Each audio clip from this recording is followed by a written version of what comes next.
खबर। रूसी मीडिया अकादमी ने नियम तोड़कर एक पुरुष छात्र को प्रवेश दिया, लेकिन छात्र संघ अध्यक्ष नांगोंग हेंग ने उस पर हमला कर दिया। मौके पर अफरा तफरी मच गई। नुकसान कितना हुआ है, इसकी पुष्टि अभी की जा रही है। यह एक ऐसा संसार है जहां आध्यात्मिक ऊर्जा लिंग ची जाग चुकी है। यहाँ कई साधना कुल्टिवेशन अकादमियां हैं। इनमें सबसे प्रसिद्ध है एमए अकादमी, जहां सिर्फ लड़कियां पढ़ती हैं। इतिहास में उन्होंने एक बार एक लड़के को प्रवेश दिया था, लेकिन उसके गलत व्यवहार के कारण उसे सजा दी गई। उसके बाद उस लड़के के परिवार ने बदला लिया और अकादमी की टॉपर लड़की स्कूल ब्यूटी को गंभीर चोट पहुंची।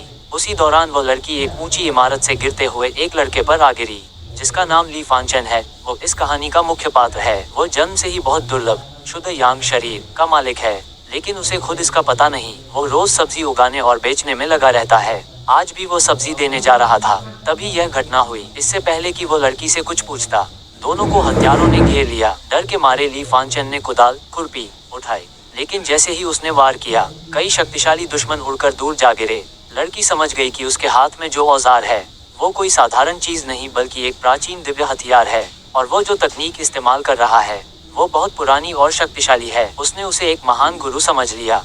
बाद में ली फांचेन घर लौटा तो देखा कि उसके पिता बीमार हैं। पिता ने कहा कि उन्होंने कर्ज ले रखा है और उसे चुकाने के लिए उसे एमी अकादमी भेजना होगा। वहां जाने पर उसे बहुत पैसा मिलेगा। मजबूरी में ली फांचेन मान जाता है। असल में उसके पिता पहले से जानते थे कि वह बहुत शक्तिशाली है और बचपन से ही उसे छुपे तौर पर ट्रेनिंग दे रहे थे। अब उसे अकादमी भेजना उसी योजना का हिस्सा था। अकादमी पहुंचने पर सुंदर प्रिंसिपल खुद उसका स्वागत करती है और बताती है कि स्कूल एक बड़े संकट में है, इसलिए उसे बुलाया गया है। लेकिन ली फांचेन डर जाता है क्योंकि पहले वाले लड़के का बुरा हाल हुआ था। फिर भी वो पढ़ाई शुरू करता है। टेस्ट के दौरान उसकी शक्ति बहुत कम दिखती है, जिससे सब उसका मजाक उड़ाते हैं। लेकिन छात्र संघ अध्यक्ष नांगोंग शी समझ जाती है कि उसकी असली ताकत बहुत ज्यादा है, इसलिए मशीन उसे माप नहीं पा रही।